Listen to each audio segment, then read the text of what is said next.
মিশরের সামরিক শক্তি নিয়ে ভয়ঙ্কর দুশ্চিন্তায় পড়ে গেছে মধ্যপ্রাচ্যের কসাই বেনিয়ামিন নেতানিয়াহু। এভাবে নিষ্ঠুরতা চালিয়ে ইসরায়েল যে রক্ষা পাবে না তা স্পষ্ট করেই জানিয়ে দিয়েছে মিশর। ইসরায়েলকে দমনে সীমান্তের সিনাই উপত্যকায় সৈন্য আর সামরিক অবকাঠামো বৃদ্ধি করেছে কায়রো। এমন সংবাদ হোলাও করে প্রচারিত হচ্ছে ইসরায়েলি গণমাধ্যমে। ইসরায়েল জানে মিশর একবার খেপে গেলে নিশ্চিহ্ন হয়ে যাবে বেনিয়ামিন নেতানিয়াহুর দেশ, ধ্বংস হয়ে যাবে তার সব ধরনের জারিজুরি।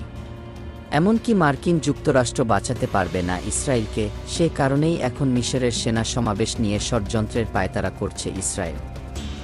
দেশটি নাকি এরই মধ্যে যুক্তরাষ্ট্রের কাছে নালিশও দিয়েছে, যদিও এসবে পাত্তা দিচ্ছে না মিশর।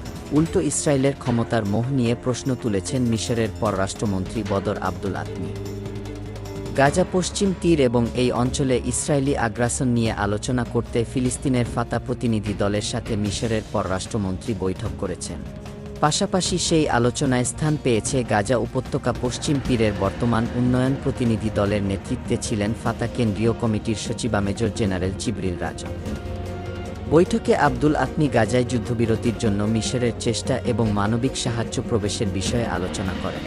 গাজা ও পশ্চিম তীরে চলমান ইসরায়েলি আগ্রাসন, সেই সাথে এই অঞ্চলে ইসরায়েলের আগ্রাসী নীতি, যার মধ্যে রয়েছে আন্তর্জাতিক মানবিক আইনের নীতিমালার প্রতি কোনো গুরুত্ব না দিয়ে সামাজিক শক্তির অত্যাধিক ব্যবহারই প্রমাণ করে তারা নিজেদের আইনের মধ্যে রাষ্ট্র হিসেবে বিবেচনা করছে। তবে মিশরের পররাষ্ট্রমন্ত্রী ইসরায়েলকে হুঁশিয়ারি দিয়ে বলেছেন, ক্ষমতার বিভ্রাম ইসরায়েলকে তার কাঙ্ক্ষিত নিরাপত্তা অর্জনে সাহায্য করবে না। তাদের নৃশংসতা কেবল ঘৃণা এবং এই অঞ্চলে প্রতিশোধের আকাঙ্ক্ষাকে উস্কে দেবে বলেও মন্তব্য করেন তিনি।